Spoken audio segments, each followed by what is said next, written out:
All right, we are live.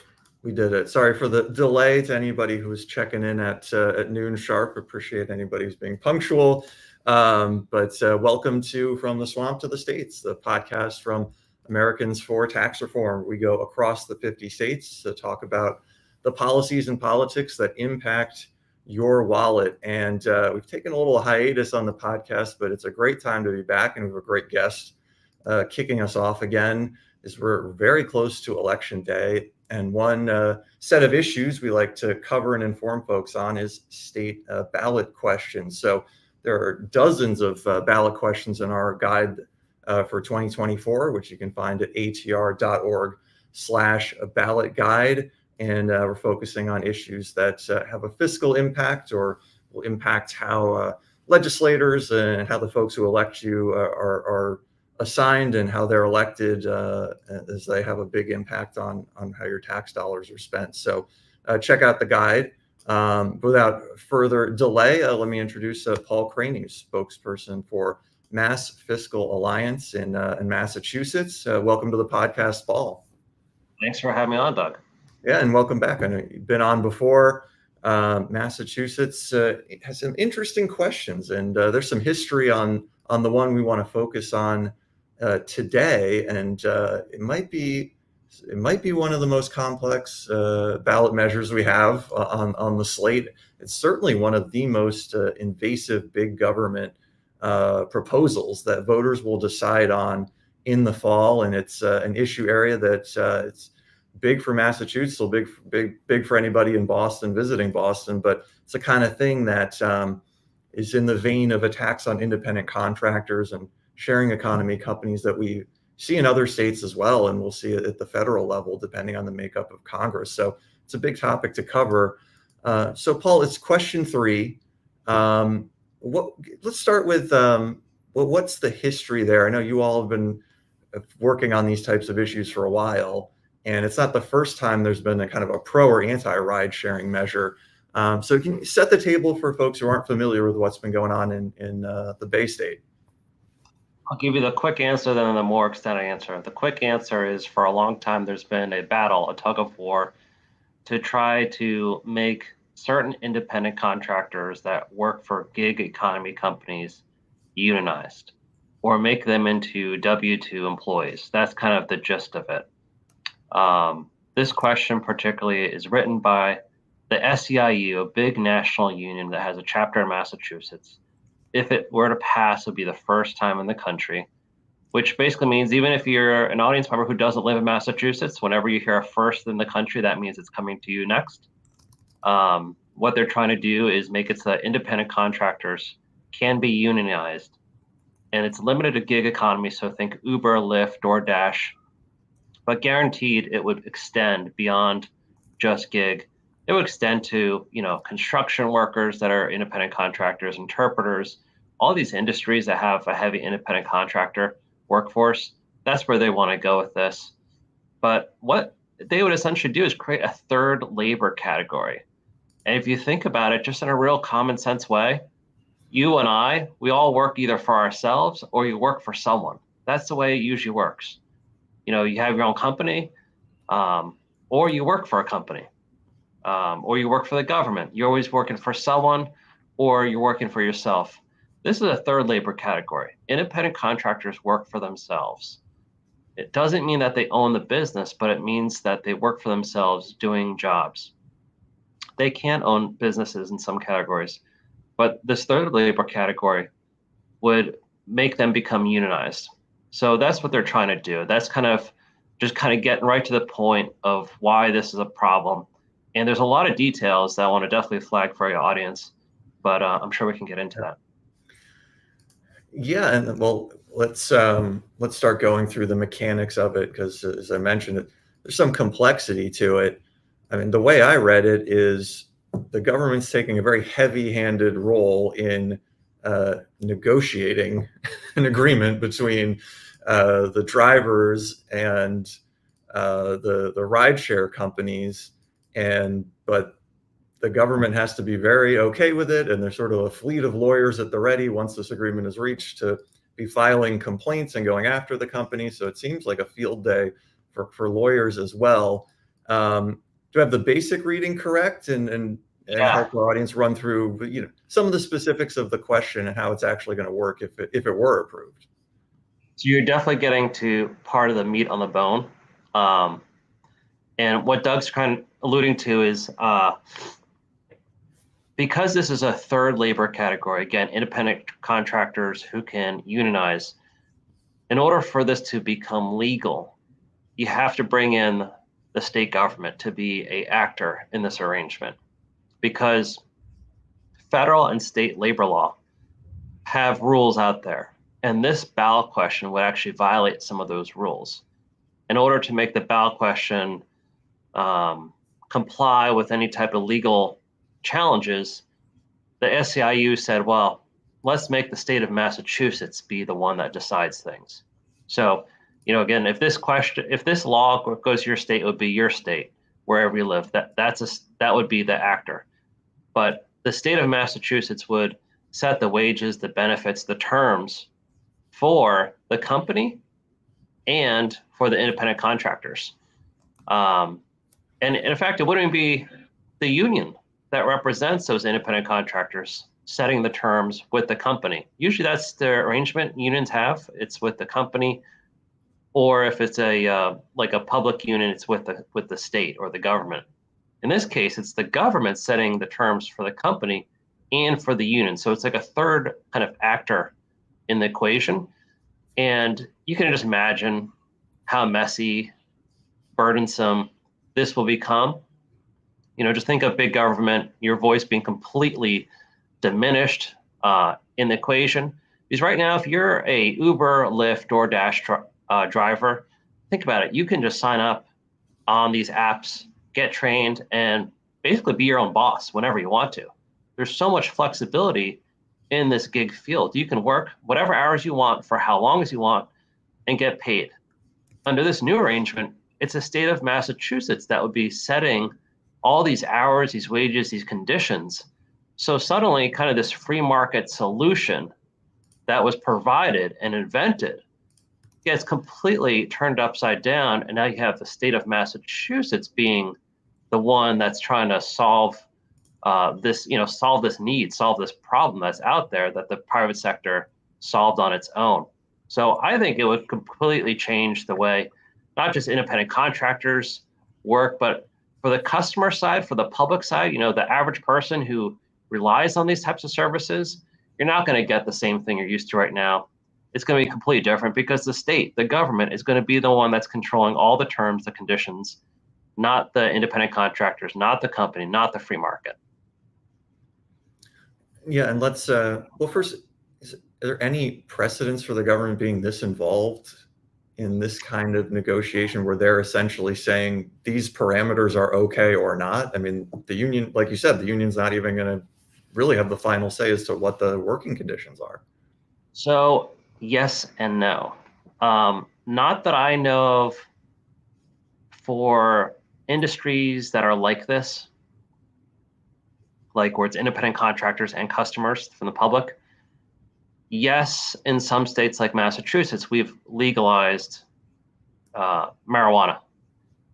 And in that case, that is a federal violation, but the state has some powers. And I know they do that with other industries too. So it's kind of a yes and a kind of a no. But for the average person listening to this, I mean, if you occasionally use Uber, Lyft, DoorDash, or other kind of gig apps, and those are always expanding. If you just occasionally use these services, the answer is probably no. Like the government hasn't really involved themselves in those economies. So I do think it's the first time you're seeing the government all of a sudden be the one that is coming in and setting all the terms, if you will. So I do think it's going to be a huge drastic difference over time. What we're used to now compared to what we'll be kind of used to in 5 years from now, once all these regulations get piled in and all these new rules, you're going to see a completely different service than what we're used to now.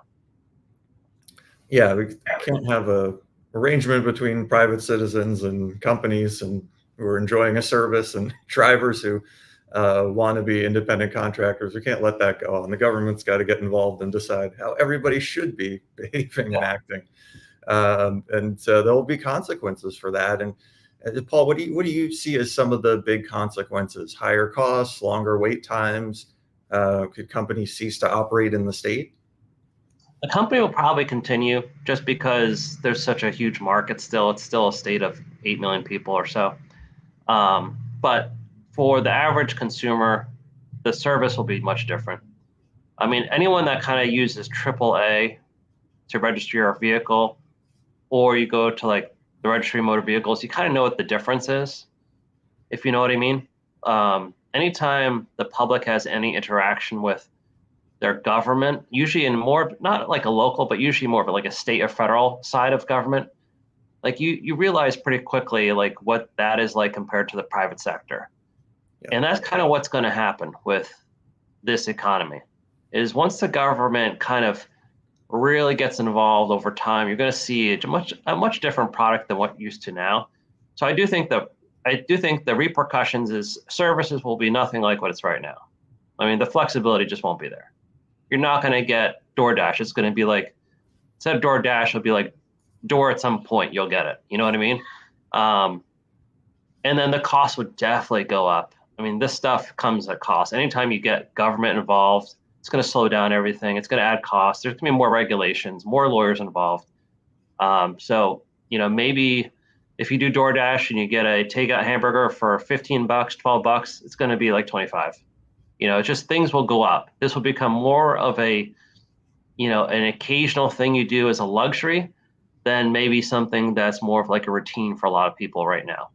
If you work for one of these, if you're an independent contractor and you do some kind of side hustle gigs with this, that's probably not going to be the case anymore. You're probably going to see more people just kind of doing this as a quasi part-time, full-time job than the flexibility of people just doing it on a infrequent time, but needed when they want to do it. So it's unfortunate. And if you just take a step back and you think about this, especially with like Uber and Lyft, for a lot of Americans, we just had taxi cabs for so long. I'm not trying to knock hardworking taxi cab drivers, but you go to any major city and it feels like every city is different with how these cabs operate. You have zones, you have meters. It was a bit of a hassle for a lot of people. And all of a sudden, the private sector invented, Uber, Lyft, and it created a competition in the marketplace. It forced cabs to become better at their jobs, become more efficient, more customer friendly, tremendous innovation. It was a huge benefit for, if you think about it, just the consumer, people, and now what you're having is government coming in and basically squashing a lot of that innovation. And it's not going to be the same thing. People aren't going to make as much. Customers aren't going to be as happy. You're going to pay more. You're squashing the innovation. And that's the big key, I hope your audience understands, is that this ballot question is government coming in, regulating it, costing more, squashing innovation. It's never going to grow the way it has been the last few years. So for us, it's a big problem. I do want to mention, Doug, this all sounds a little depressing, but there is some good news to all of this. If it does pass in a couple weeks, it is pretty ripe for a lawsuit. And one of the reasons for that is state and federal labor law say that if a company wants to unionize, there has to be an initial vote to call for that union vote of 30%. This ballot question would bring it down to 2.5%, which is essentially a blackmail. No company can survive a 2.5% threshold. But that's what this question does. It guarantees that vote for unionization will come up. But it does violate federal labor law. So I do think if it does pass in November, there could be an opportunity for the federal court to look at this and delay it, throw it out, modify it, do something. But I do think it is ripe for a lawsuit. So I'm not sure it's going to pass the courts. And that's probably why there isn't a huge huge political battle this November on this particular ballot question. We've seen Uber and Lyft, others fight it in other states. But the way this one is written, because it's written by the SEIU. I think there was some kind of decision made at some point that maybe it's better to keep your powder dry, fight it in courts, than have to spend a ton of money on a ballot question that could still pass, and then you're going to go fight it in courts anyway. So I would say anyone that's listening to this or interested in this topic, this is a chapter in a book. It's not the whole story. Let's see what happens after November. Let's see what happens in the courts if it does get challenged, and let's see if it can hold constitutional muster, because I don't think it can. I don't understand how you can square that 30% vote to 2.5%. It just seems like that's a problem. And you have a minority of the drivers voting on the union decision, and we continue to see polls that show such a significant majority of drivers want to remain freelancers. They want that status. That's how they prefer to work.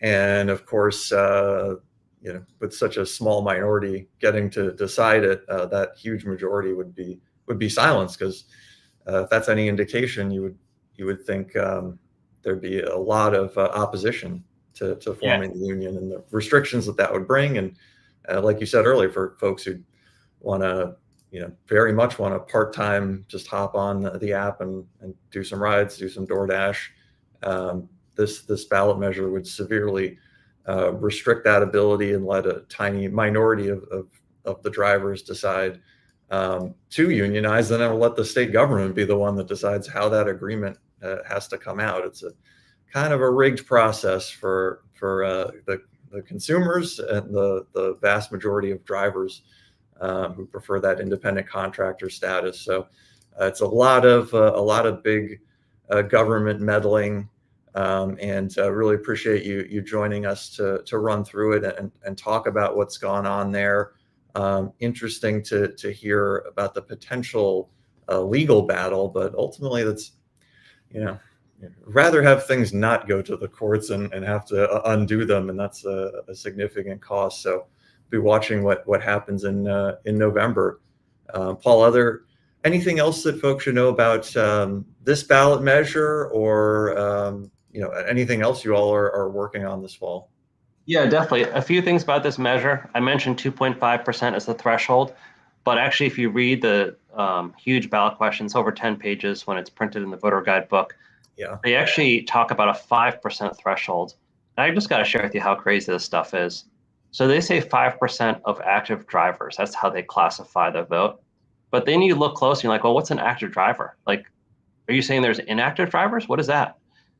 And what they're essentially saying is they're taking all the Uber or Lyft drivers, cutting them in half, and saying, now we have a list of active drivers and inactive drivers, even though the inactive drivers could be drivers.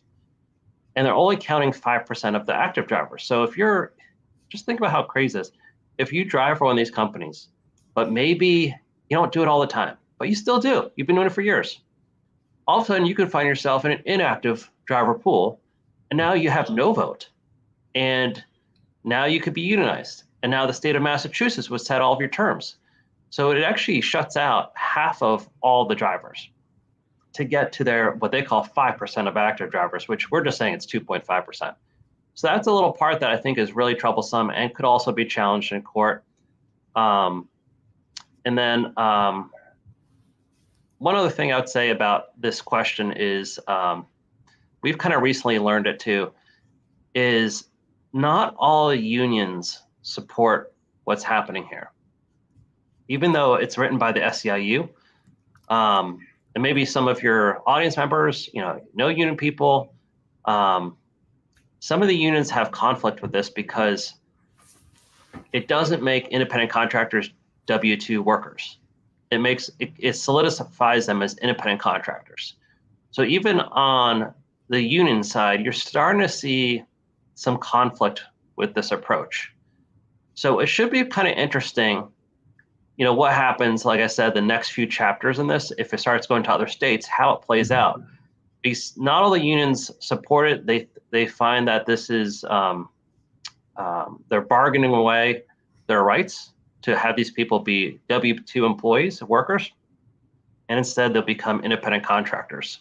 So it's a little messy among kind of the union boss class. And I would just say for your audience, people that care about this stuff, listen real carefully what you hear the other kind of union bosses saying about this idea, because it is, like I said, this will be the first in the nation. So a lot of these unions are going to start putting out positions on what do you think about unionizing independent contractors instead of workers.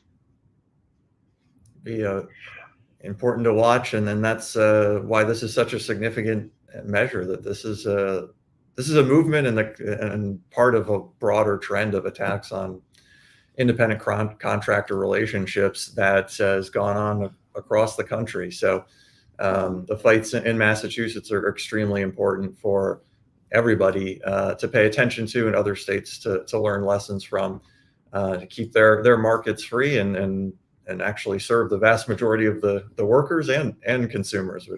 So what this measure is trying to sideline those folks and let big government decide how this is supposed to work. So no, great stuff, Paul, and appreciate you going through all that for us. And we'll wind up here, but you can find the recording of the podcast on all your favorite podcast apps and YouTube and the ATR Facebook page.